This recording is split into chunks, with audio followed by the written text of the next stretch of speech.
রাজনীতিতে একজন নেতাকে জটিল থেকে জটিল পরিস্থিতির সম্মুখীন হতে পারে। আজকে যে নেতার পিছে শত শত লোক ঘুরবে কিংবা যে দলের পিছে শত শত লোক ঘুরবে, এমন একটা সময় আসতে পারে সেই নেতাকে বনে জঙ্গলে পালিয়ে বেড়াতে হতে পারে। এমন হতে পারে যে কোনো জাতীয় নেতাকে কোনো কর্মীর বাড়ির খাটের নিচে এসে পলাইতে হয়েছে, এরকম হতে পারে। এমনও কঠিন পরিস্থিতি আসতে পারে। এমনটা অবস্থায় সবচেয়ে বেশি যেটা জরুরি সেটা হচ্ছে বিশ্বাস, সেটা হচ্ছে নীতি। এই নীতি এবং বিশ্বাস, এই জিনিস দুইটা আসলে যদি নাই থাকে তাহলে এমন হতে পারে যে আপনি কোনো কর্মীর বাড়ির খাটের নিচে এসে পলাইছেন, কর্মী ৫,০০০ টাকা খেয়ে আপনাকে পুলিশে ধরিয়ে দিল ওই বিপদের সময়। এমন হতে পারে যে কোনো দলের এক নেতা বিপদের সময় কর্মী কিংবা নেতার অন্য নেতার পাশে না দাঁড়িয়ে সে অন্য দলে যোগ দিয়ে বসছে। এই জিনিসগুলো কিন্তু অহরহ ঘটে রাজনীতিতে। এবং এখানে যেমন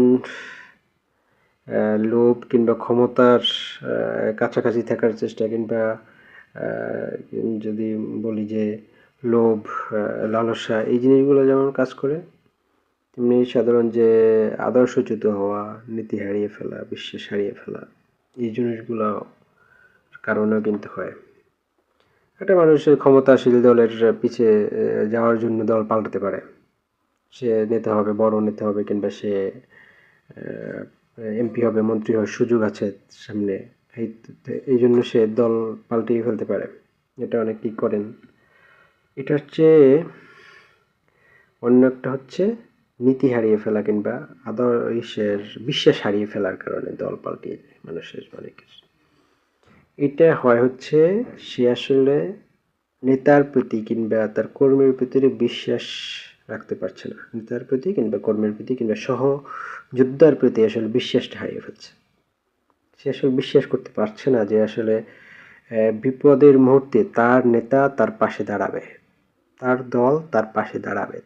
কঠিন সময়ে খাটের তল থেকে ১০,০০০ টাকা, ২০,০০০ টাকা, ২,০০০ টাকা খেয়ে তাকে ধরিয়ে দেবে না সেই জটিল মুহূর্তে। বা অন্য কোনো বিরোধী দলের সাথে হাত মিলিয়ে ৫,০০০ টাকা, ২,০০০ টাকা, ২০০ টাকার বিনিময়ে কোনো নেতার সন্ধান দিয়ে দেবে না পুলিশকে কিংবা বিরোধী দলকে। এই বিশ্বাসটা যখন তৈরি হয় তখন আসলে মানুষ দল পাল্টায় না। এবং আমি আগে বলছি দল অন্য কারণে পাল্টাতে পারে মানুষ, যেমন যে বললাম অনেক সুযোগ আছে তার সামনে, নেতা হয়, এমপি হওয়ার, মন্ত্রী হওয়ার, এই জন্য সে নেতৃভ্রষ্ট হয়ে দল পাল্টিয়ে ফেলছে, কিংবা অন্য কারণে, কিংবা হতে পারে দলই আদর্শচ্যুত হয়েছে, কিংবা তার নীতি বিশ্বাসের পরিবর্তন হয়েছে, এগুলো অন্য জিনিস। কিন্তু একটা বড় জিনিস হচ্ছে আমি যেটা বললাম, এই বিশ্বাসের ঘাটতি। সে আসলে তার দীর্ঘদিনের সহযোদ্ধাকে বিশ্বাস করতে পারে না। সে আসলে তার কর্মীকে কিংবা নেতাকে বিশ্বাস করতে পারে না যে সে আসলে বিপদের সময়ও তার সহযোদ্ধা হবে। তার সাথে রাত ২টা-৩টার সময় আগানে বাগানে একসাথে গলা জড়িয়ে ঘুমানো লাগতে পারে। সে সময় সেরকম সহযোদ্ধা আসলে না, এই বিশ্বাসটা আসলে রাখতে পারছে না।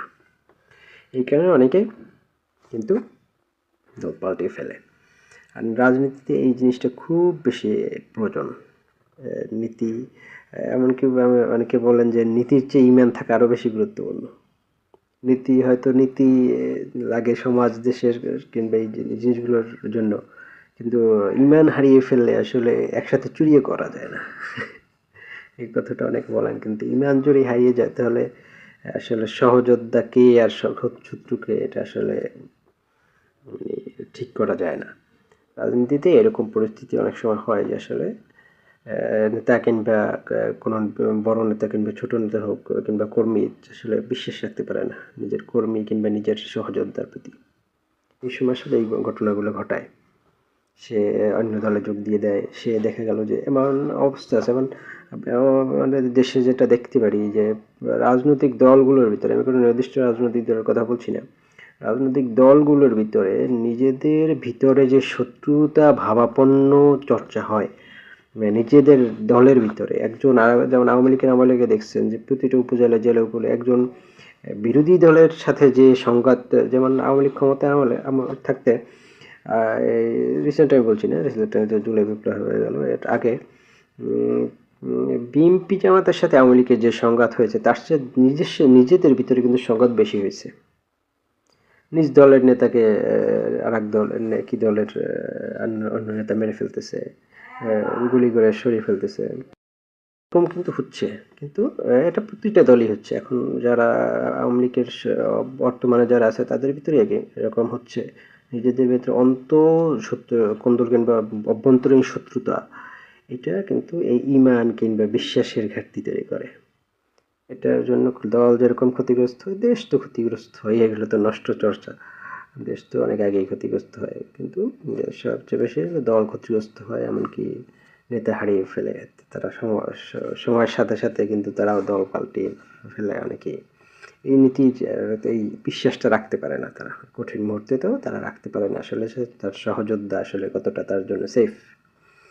এমনও অনেক সময় হয় কিন্তু দেখা গেল যে এই একটা দল যখন পতনের দিকে যায় কিংবা দলের কঠিন মুহূর্ত আসে, তখন কিন্তু দলের অনেক নেতা কর্মী এরকম করে যে যে দলটা একটু ভালো ফর্মে আছে সেই দলের সাথে হাত মিলিয়ে তার নিজের দলের একজন নেতার বিরুদ্ধে মানে ব্যবস্থা নেয়, শক্তি বাড়ায়।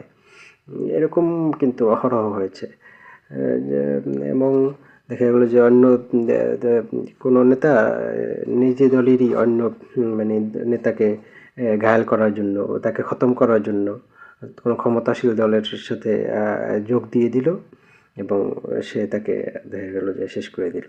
এরকম অবস্থা কিন্তু রাজনৈতিক দলগুলোর ভিতরে হয়। এখানে বিশ্বাসের ঘাটতি খুবই বেশি, কম দেখা যায়। আর এই জিনিসগুলোর কারণে আসলে রাজনীতিতে এই যে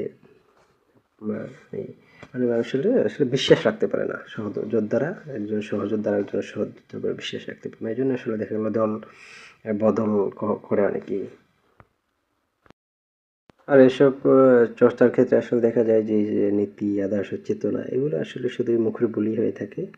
মূলত হচ্ছে কাকে টপকিয়ে উপরে উঠতে পারে এই চর্চাটাই বেশি হয়। আর এটা যখন হয় তখন দেশ ধ্বংস হয়, সমাজ ধ্বংস হয়, দল ধ্বংস হয়, এমনকি দলের নেতাকর্মীও ধ্বংস হয়, এরকম অবস্থা। সুতরাং যেটা আসলে নীতি থাকাটা আসলে, ইমান থাকাটা আসলে খুব জরুরি দীর্ঘস্থায়ী রাজনীতির চর্চার জন্য। একটা পার্টি কিংবা একটা দল একটা দেশের খুব মজবুত এস্টাবলিশড একটা অবস্থানে নেওয়ার জন্য ইমান, বিশ্বাস, নীতি এই জিনিসগুলো খুব জরুরি। এবং রাজনীতিতে এটা আসলে অনেক বড় বিষয়, কিন্তু সেটা আসলে চর্চা দেখা যায় না। নীতিহীনতা এবং ইমান, বিশ্বাস নষ্ট, এরকম চর্চাটাই বেশি দেখা যায়। আর এই বিশ্বাস, ইমান, নীতি এই জিনিসগুলো যখন থাকে তখন দেখা গেল যে কোনো একটা দল দীর্ঘদিন ক্ষমতায় নাও থাকে, যদি কিংবা কোনো ক্ষমতার কাছাকাছি, শক্তির কাছাকাছি নাও থাকে, একদমই বিরোধী দলে পড়ে থাকে কিংবা শোষণ নিপীড়নের উপরে থাকে শাসক গোষ্ঠীর, তবুও কিন্তু সে দলটার ভিতরে কমিউনিটি নষ্ট কম হয়। হয়তো তারা বিভিন্ন কৌশল অবলম্বন করে, কিন্তু তাদের ভিতরে কমিউনিটিটা খুব শক্তিশালী থাকে। কারণ তারা আসলে একটা আলাদা একটা বিশ্বাস কিংবা আস্থা কিংবা একটা ভালোবাসার একটা স্থান তৈরি হয় যে না, আমরা ক্ষমতায় না থাকলেও একসাথে তো পিটান খাইতেছি, একসাথে তো বিপদ আপদ সুখ দুঃখ ভাগাভাগি করতেছি, এই কিংবা আমাদের মধ্যে আলাদা একটা বন্ডিং আছে দলের সবার ভিতরে। এই জিনিসগুলো যখন থাকে তখন মানে দেখা গেলো যে অনেক দল দীর্ঘদিন ক্ষমতার বাইরে থাকলেও দলটা টিকে থাকে কিংবা দলের কর্মীরা হারায় না কোনোদিন। তারা অন্য শক্তি মানে ক্ষমতাশীল দলে গিয়ে ভেড়ে না, তারা দল ছেড়ে যায় না।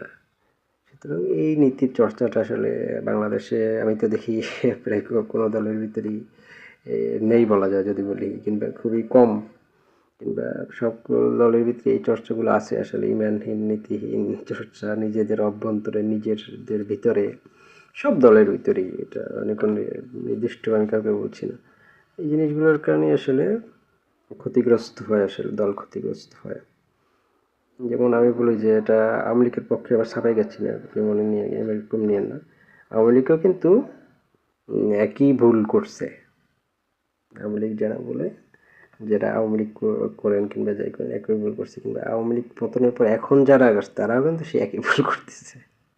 সুতরাং মানে এই যে জিনিসগুলো আসলে আসলে চর্চাটা নাই, এই জন্য আসলে ক্ষতিগ্রস্ত হয়, দল ক্ষতিগ্রস্ত হয়, অনেকটাই ক্ষতিগ্রস্ত হয়। আওয়ামী লীগের আমলে আওয়ামী লীগ নেতারা বিএনপি জামাতের সাথে, একটা অংশ আওয়ামী লীগের বিএনপি জামাতের সাথে হাত মিলিয়ে আওয়ামী লীগের আর এক নেতাকে ঘায়েল করছে, এরকম অসংখ্য দেখতে পাচ্ছি। আবার এখন যারা রাজনীতি করছেন তারা আবার আওয়ামী লীগের সাথে হাত মিলিয়ে নিজেদের দলের এই অন্য নেতাদের ঘায়েল করেন, এরকম চর্চা হচ্ছে। এই জিনিসগুলো আসলে একদমই বললাম যেটা, এটা নীতি থাকে না, ইমান থাকে না, ইমানহীন নীতিহীনতার চর্চার রাজনীতি আর কি। আসলে যে একটা মানুষের ভিতরে নীতি ইমান দুটাই থাকা জরুরি রাজনীতির ক্ষেত্রে। আর যেটা বলি যে যার যে একটা নীতিহীন মানুষ, যার ভিতরে আসলে নীতি নেই, সততা নাই, তা সে কিন্তু আসলে কারো আসলে স্থায়ী বন্ধু হয় না। সে আপনার সাথে তার যতটাই ঘনিষ্ঠ সম্পর্ক থাকুক, সে আসলে প্রয়োজনে আপনার সাথে, স্বার্থে প্রয়োজনে আপনার ঘনিষ্ঠ হয়। প্রয়োজনটা ফুরিয়ে গেলে সে সাথে সাথে বন্ধু বদলায়, আপনার সাথে আর তাকে পাওয়া যাবে না, সে সাথে সাথে বন্ধু বদলায়।